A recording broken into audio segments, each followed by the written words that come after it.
Parque Nacional Serra da Capivara, ele é super importante porque é um parque que hoje está localizado num ambiente semiárido, né, de clima atual seco, mas que no passado era uma região com clima um pouco mais úmido e que tem uma grande quantidade de sítios arqueológicos, principalmente sítios com pinturas rupestres.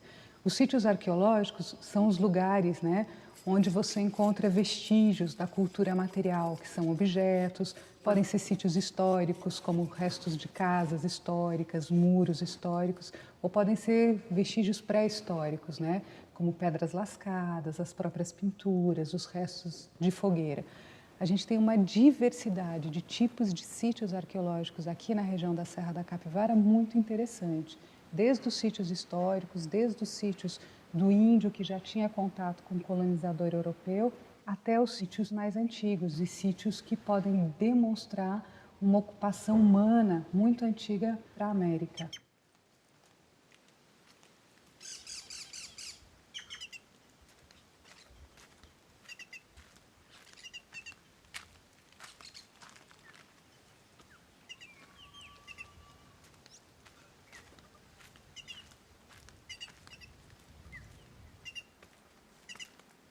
Meu pai, ele dizia que eram uns índios, uns caboclos bravos que tiveram aqui milhares de anos atrás, não é?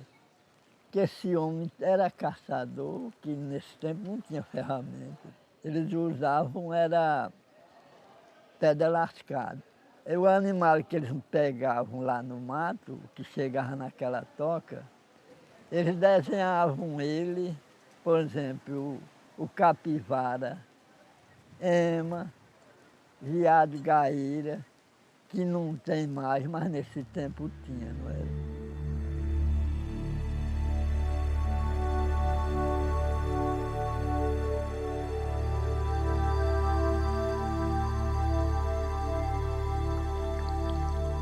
Eu nasci, hoje é no município Coronel Zé Dias, que eu nasci no Zabelê. Nasci lá, nasci, me criei, minha família já veio toda de lá. Tinha 10 anos de idade, quando eu lembro a primeira vez que eu vi as pinturas nas pedras, nas serras. A reação que eu tive não foi tanta, porque eu não tinha conhecimento daquilo, achei que aquilo podia ser qualquer uma brincadeira. Eu nunca pensei de ser uma coisa tão importante como hoje é importante aqueles garatuji nas pedras para muitos e muitos, até para os outros países fora do Brasil, aquilo é muito importante.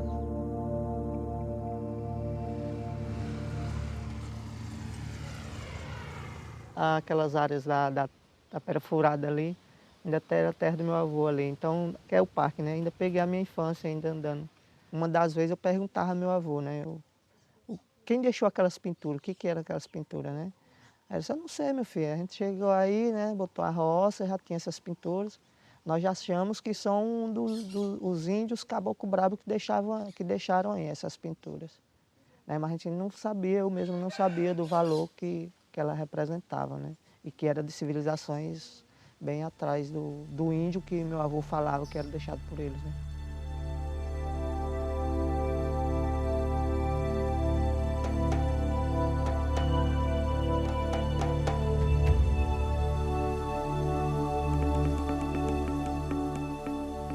Essas pinturas têm por volta de 6.000, 12.000 anos, né? Com certeza, com segurança. Elas chamaram a atenção da doutora Aninha Edgdon para vir fazer as pesquisas aqui, porque elas tinham cenas de movimento, de ação e temas. Veja, a concentração dessas pinturas aqui é muito grande, seguramente uma das maiores do mundo. Desde o ponto de vista da riqueza temática, as pinturas aqui são únicas, essa é a verdade. Há também no norte da África, na Argélia, também pinturas que parecem as da Serra da Capivara, porque, claro, se repitem as temáticas, que é isso que esses homens faziam, não? Cazavam, lutavam, amavam e morriam. A temática es un elemento que recuperamos. Recuperamos incongruências que têm um peso muito importante, porque se constituem em marcadores. nos permite informar interesses. Muitas vezes, quando se encontra cenas reconhecíveis, que são cenas, por exemplo, de agressividade, de luta. Todo isto, evidentemente, nos dá informações, mas daí a poder refazer a história, não é possível. É possível ter uma ideia do que era importante para esses grupos humanos. Só que a gente não tem o significado, a gente só tem o desenho, só o signo. Agora, o que sim podemos fazer é estabelecer hipóteses, não? Explicações tentativas e buscar a maneira que as respostas sejam o mais confiáveis possíveis. E como fazemos isto? Com o aporte de diversas disciplinas. Montamos uma quantidade de informações que estamos buscando juntos, ou seja, a pesquisa é construída conjuntamente. Não são atomizados e vamos juntando resultados. Não, nós trabalhamos juntos. Alors c'est une des plus riches réserves en sites préhistoriques. Ils sont très nombreux et c'est quelque chose qui est d'une richesse et d'une densité qui sont très rares, même au niveau mondial. A doutora Aniede foi trabalhar num dos sítios que é um sítio estrela assim, do parque, que é o Boqueirão da Pedra Furada. Ela foi trabalhar nesse sítio porque esse sítio tinha um painel com 1.100 desenhinhos, né, 1.100 grafismos, e ela queria contextualizar esses grafismos. Ela nunca imaginou que escavar aquele sítio gerasse uma série de perguntas a respeito de datações muito antigas para a região, né, do interior do Brasil, assim, do interior do Piauí. E ela acabou encontrando fogueiras, né, de 32 mil anos e fogueiras mais recentes também. Cette mission archéologique qui est la nôtre, elle est due aux premières découvertes réalisées par Nied Guidon il y a une trentaine d'années sur le site de Boqueiro da Pedra Furada. Elle recherchait des peintures, elle travaillait sur les peintures. Et à Boqueiro, elle a eu la surprise du siècle, et on peut dire comme ça, car la stratigraphie, elle a commencé à 1 mètre, 2 mètres, 3 mètres, 4 mètres, 5 mètres. Et au fur et à mesure qu'elle descendait, elle continuait à trouver des vestiges humains. Alors là, tout de suite, il y a eu une interrogation, parce que c'est très rare de retrouver des stratigraphies longues, et cela signifie en général que l'occupation est ancienne. Les datations sont venues confirmer cette origine ancienne, puisqu'elles ont donné un âge entre 30 000 et 40 000 ans, voire plus pour certaines. C'est un travail exceptionnel qu'elle a fait. Elle a tout simplement trouvé les plus anciens de tous les Américains, de toutes les Amériques, ici.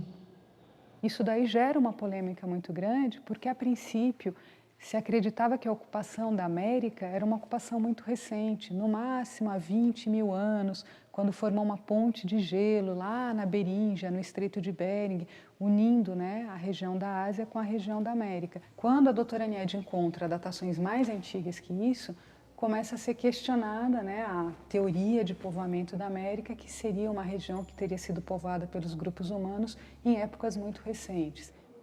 Donc, quand ces données ont été obtenues, elles ont provoqué un émoi dans la communauté scientifique. As datações em América do Sul são mais antigas que a América do Norte. São. Só que isso é muito mal aceito.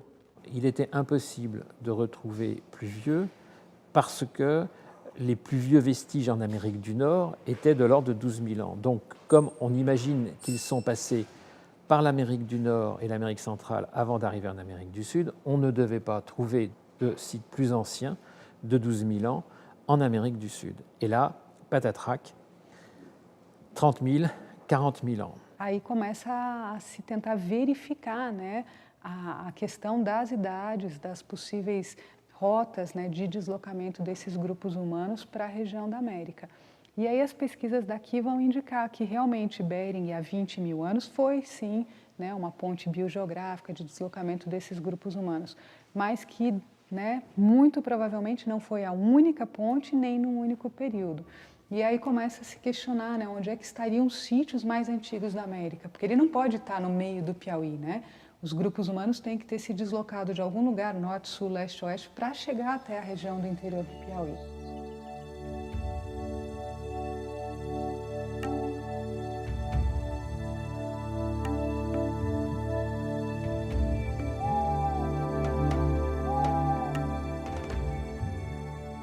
Eram povos caçadores-coletores que viviam aqui, desde cerca de 100 mil anos atrás, né?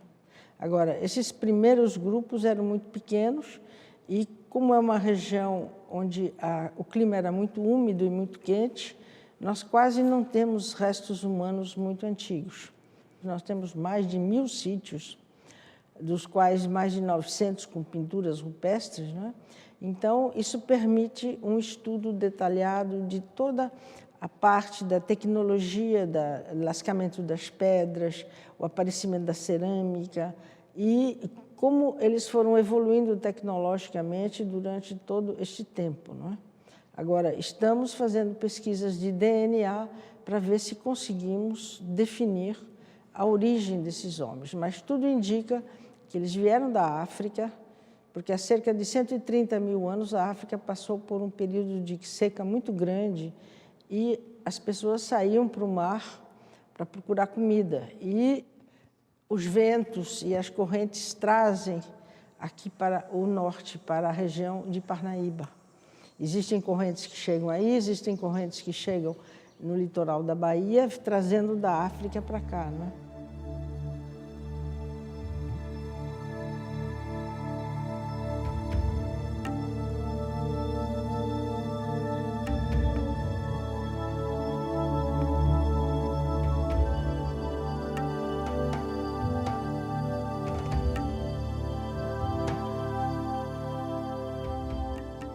A doutora Annette Amperrer, que foi professora da Nied Guidon, monta na década de 70 uma missão franco-brasileira para vir pesquisar no Brasil. E vai pesquisar na região de Lagoa Santa, Minas Gerais. E a Nied insiste que quer vir pesquisar na região do Piauí. A professora Annette encontra, né, esqueletos muito antigos também na região de Lagoa Santa e depois esses esqueletos vão ser pesquisados pelo professor Walter Neves e vai verificar que o tipo do crânio dos esqueletos, dos que tem em Lagoa Santa, é muito mais parecido ao crânio, né, dos australianos e dos africanos do que ao crânio do índio americano que estava na América quando o europeu chegou. Na região da Serra da Capivara a gente tem um crânio semelhante ao pessoal que o professor Walter Neves estuda, né, do povo de Luzia, de Minas Gerais, de Lagoa Santa. A gente tem um crânio alongado, né, muito importante também, que vai demonstrar que não só o descendente do mongoloide asiático com crânio achatado, que é o índio americano, chegou na região da América, mas outros tipos, né?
Eu soube da existência dessas pinturas no ano de 1963.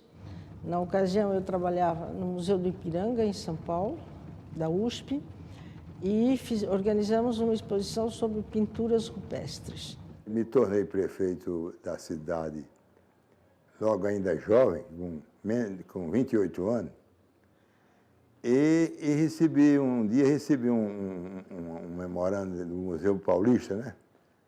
Perguntando aqui, falando sobre turismo, de pontos turísticos da região, se aqui existia alguma.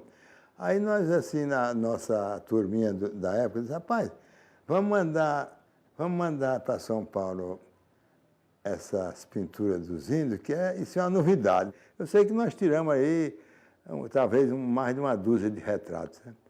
E, na verdade, fiz uma carta para São Paulo, lá para o museu, no endereço que eles me deram, dizendo que era uma serra muito bonita, que todo mundo que passava admirava, e que tinha essas pinturas que a gente chamava aqui pintura dos índios. Eu vi que eram pinturas completamente diferentes de tudo que se conhecia.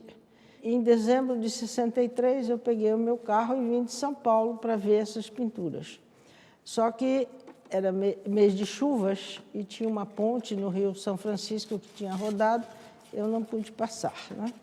Depois veio 64, os militares tomaram o poder e eu fui embora para a França. E fiquei lá, mas aquilo sempre na minha cabeça, eu me lembrava daquelas pinturas. E em 1970 eu vim a uma missão francesa aos índios de Goiás. Fiquei lá uns 2 meses e depois, no momento de ir embora, eu disse, não, eu não vou direto para São Paulo, não. Eu vou passar pelo Piauí, que eu quero passar por São Raimundo Nonato. Ela chegou aqui mais ou menos de 70 para 72. E aí ela chegou nessa Vase Grande, que hoje é Coronel José Dias, né? Aí indicaram ela que eu sabia de muitas dessas tocas, nós chamávamos toca mesmo. Aí ela veio me procurar. Aí eu fui ser o primeiro guia dela. A gente ficava perguntando, né? Poxa, o que é que essa mulher veio fazer aqui? O que ela procura aqui, né? Se realmente é osso, é fóssil, inclusive a gente ouviu dos pais da gente, né, do pessoal da comunidade, essa mulher está procurando ouro, está procurando.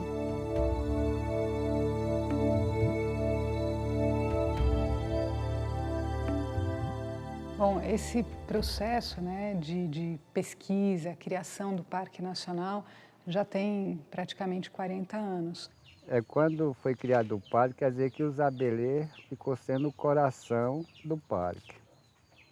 Era mesmo no coração do parque da Serra da Capivara. Para criar o Parque Nacional, que fosse um gerador de emprego, de trabalho e uma área preservada que garantisse a preservação das plantas, dos animais e dos sítios arqueológicos, o principal problema foi desapropriar, né, retirar as pessoas que moravam nessa região do parque, indenizar essas pessoas e reassentar essas pessoas em outros locais.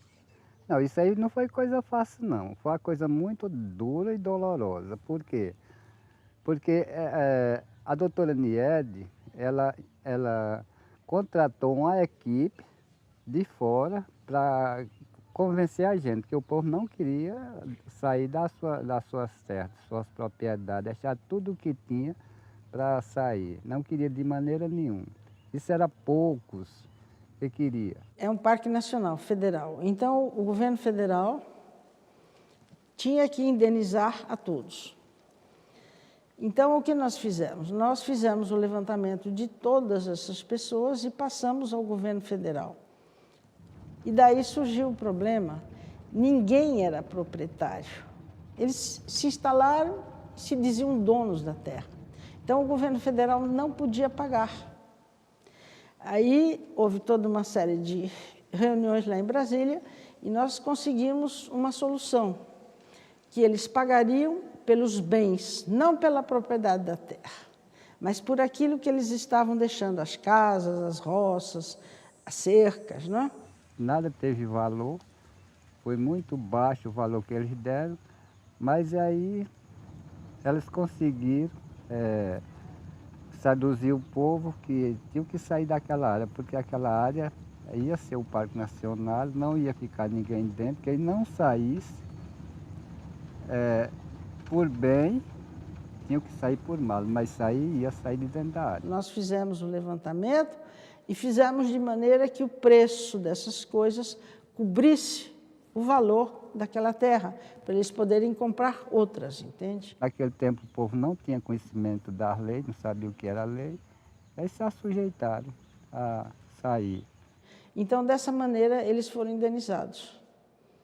Quer dizer, a situação é uma situação com muitos problemas, mas não é responsabilidade do governo. Isso não era uma situação muito difícil, que, aliás, até hoje ela existe. Hoje está com 26 anos que nós saímos de dentro da área do parque.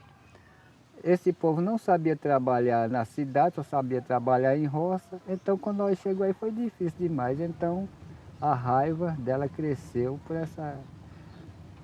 Se ela tivesse dado um serviço logo para todo mundo, botar todo mundo para trabalhar, arrumado a terra, não. O povo...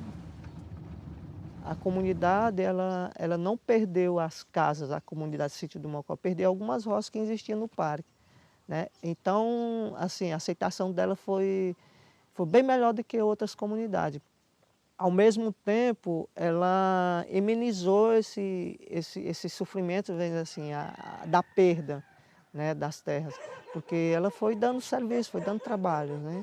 Foi dando trabalho para pessoas para ajudar nas escavações, foi dando trabalho para uma pessoa para abrir uma trilha ali. Quando o parque foi idealizado, a doutora Aniede idealizou para que tivesse, no mínimo, 200 funcionários trabalhando dentro do parque, fora os outros serviços, né, indiretos em relação ao Parque Nacional. E, infelizmente, nem o ICMBio hoje, né, que é a instituição responsável pela proteção e manejo do parque, nem a Fundação Museu do Homem-Americano, que é a instituição que tem a cogestão do Parque Nacional, conseguem absorver toda a mão de obra, né, que precisaria de emprego na região, todas as pessoas que foram impactadas com a criação da unidade, com a criação do parque. A outra coisa que eu também não concordo é que nós moramos lá durante muitos anos, ou um século, que eu posso dizer que os anos passados já tinha mais de um século lá, morando lá, o cemitério lá é muito grande já. Então nós, para visitar o nosso antepassado, nós precisamos ir no IBAMA, tirar a licença e ter o acompanhamento para ver se nós tocamos em alguma coisa dentro da área do parque. Eu não acho isso que seja certo de maneira nenhuma. Eu sou revoltado com essas coisas.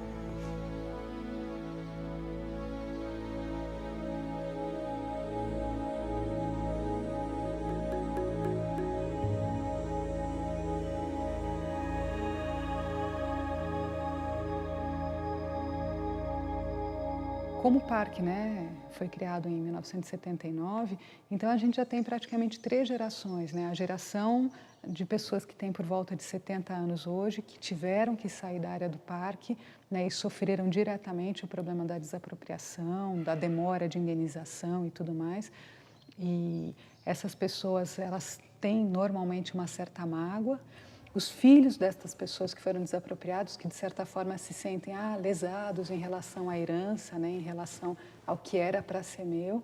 Mas a gente tem uma outra geração, que já é a geração dos netos destas pessoas, que de formas diretas ou indiretas já estão vinculados à existência do parque. Já vem o parque com uma coisa mais benéfica, né, com uma coisa que realmente trouxe benefícios para a maioria da população, além de preservar o patrimônio.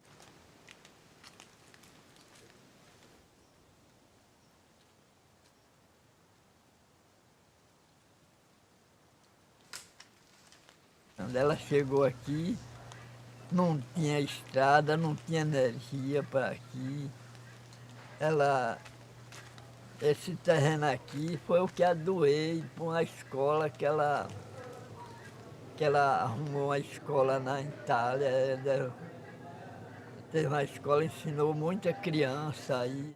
Tivemos financiado pelo governo italiano, nós tivemos escolas aqui, porque as crianças que estavam lá na fronteira do parque, no meio do mato, não tinham escola, eram completamente analfabetas. Então foram construídas 5 escolas na parte mais distante, para receber essas crianças, não é? Além do currículo corrente e oficial, estudavam também diferentes expressões artísticas, línguas, porque a ideia é que eles aprendessem línguas para quando houvesse turismo, eles pudessem então ser guias. Eu saí na época que o colégio fechou devido à falta de recursos. Acho que teve uma lei aí no Brasil que não podia mais entrar investimento para o colégio público de fora do país, né? E o então ministro da Educação, Paulo Renato, me chamou em Brasília e disse, olha, as escolas estão lá, estão funcionando. Nós vamos mandar o dinheiro para os prefeitos, porque agora é obrigatório pela lei. Faça um acordo com os prefeitos e daí as escolas vão continuar. Aí ela teve um convênio com a prefeitura de Coronel, né? E a primeira coisa que o município fez foi tirar o tempo integral, tirar os professores preparados pelo pessoal lá de São Paulo e colocaram pessoas daqui mesmo. Quer dizer, que as pessoas eram daqui, mas colocaram outras pessoas que tinham algum laço partidário com eles, né? De repente, quando mudou para o município, se mudou toda a forma de trabalho, né? Então foi um projeto que funcionou muito bem durante 11 anos e depois acabou.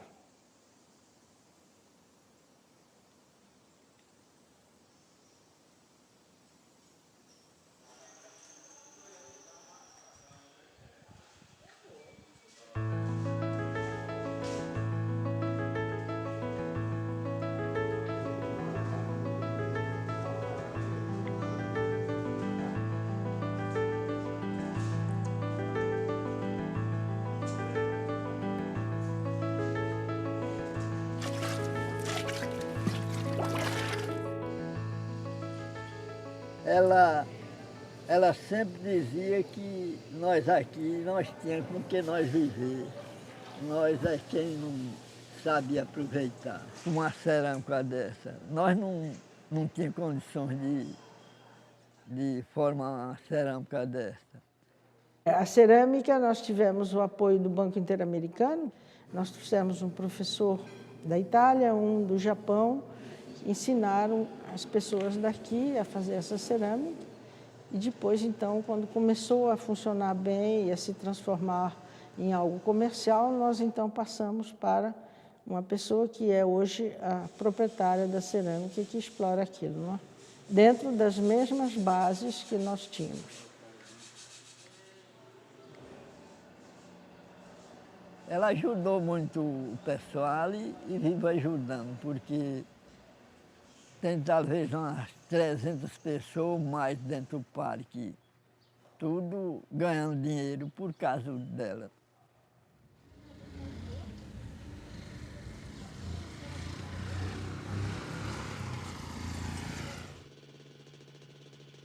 Assim, antes de eu ir para São Paulo, eu não valorizava tanto o parque, não valorizava tanto assim a minha comunidade, né, a minha região. E a partir desse momento que eu conheci a cidade grande, que eu vi que a vida das pessoas lá era totalmente diferente da gente aqui.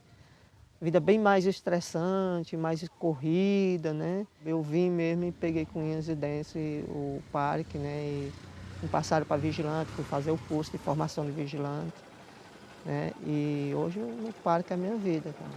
É o sustento da minha família. Não só isso, mas como me dá uma qualidade de vida mesmo. Qualidade de vida muito boa.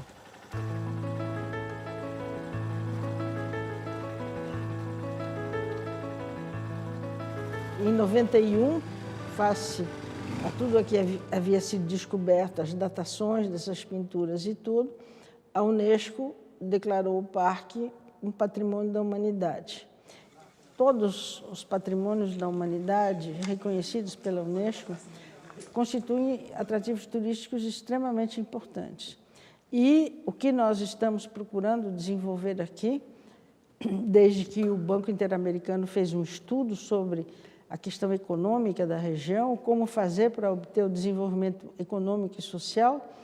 Então, eles chamaram a atenção para o fato que a agricultura aqui nunca seria uma solução definitiva, porque o solo é muito raso, é salgado, é cheio de pedras e temos as secas muito grandes. Eu já passei aqui 5 anos sem chuva, né? Então, eles recomendaram que se investisse no turismo, porque nós temos um patrimônio arqueológico fantástico e temos também a paisagem, que é belíssima, né? E foi por isso que, então, nós caminhamos tudo para o turismo. Pedimos a Brasília que criasse um aeroporto, que foi criado em 1997, liberado recursos em 98 e até hoje não está pronto. Muitas pessoas da comunidade estão conseguindo enxergar, né, coisa que Nied Guidon chegou ou falou no início da década de 80. O turismo ia trazer tanto a geração de renda, né, de manutenção do parque, tudo, ele ia gerar renda, né, como o turismo ia trazer benefícios e continuar essa geração de renda, né?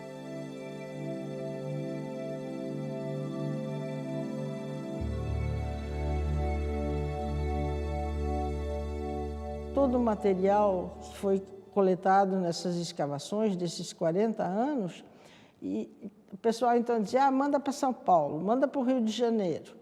Eu dizia, minha gente, o Brasil nunca vai se desenvolver no interior se nós continuarmos com esta coisa de mandar para as capitais.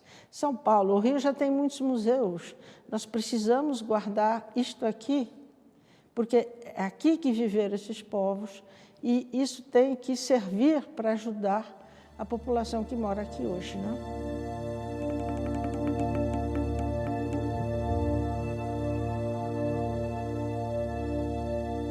O trabalho, os empregos, nós sempre demos para pessoas aqui da região, né?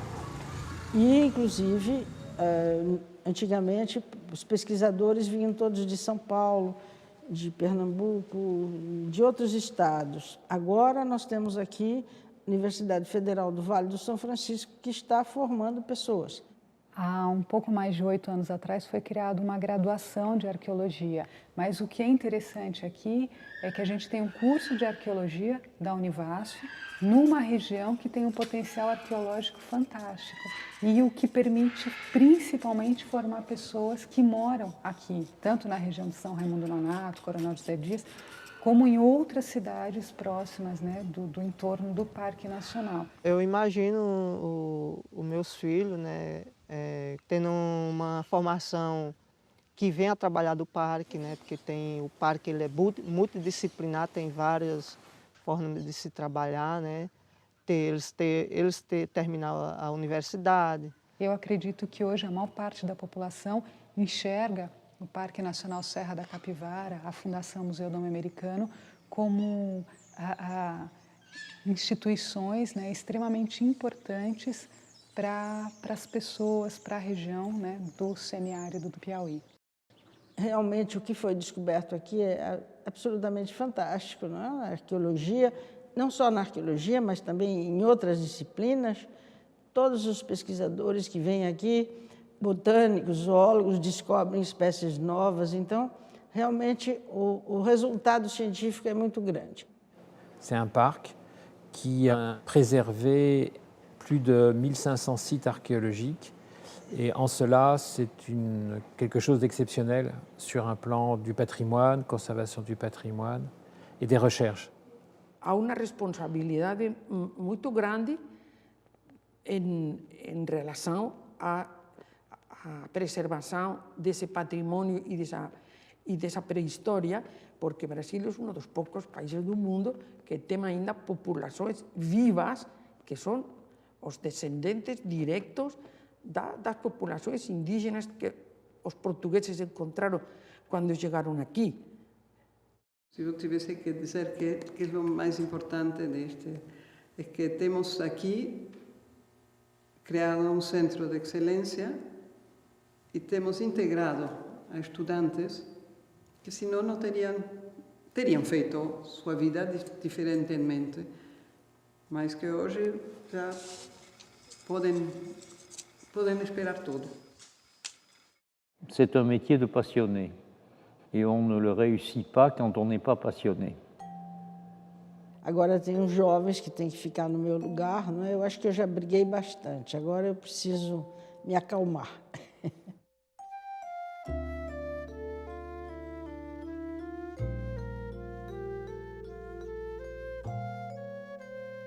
tantas coisas que marcaram minha vida. Eu acho que realmente as primeiras pinturas que eu vi me marcaram mesmo, que eu nunca mais as esqueci, não é? Fiquei atrás de uma maneira de vir estudá-las.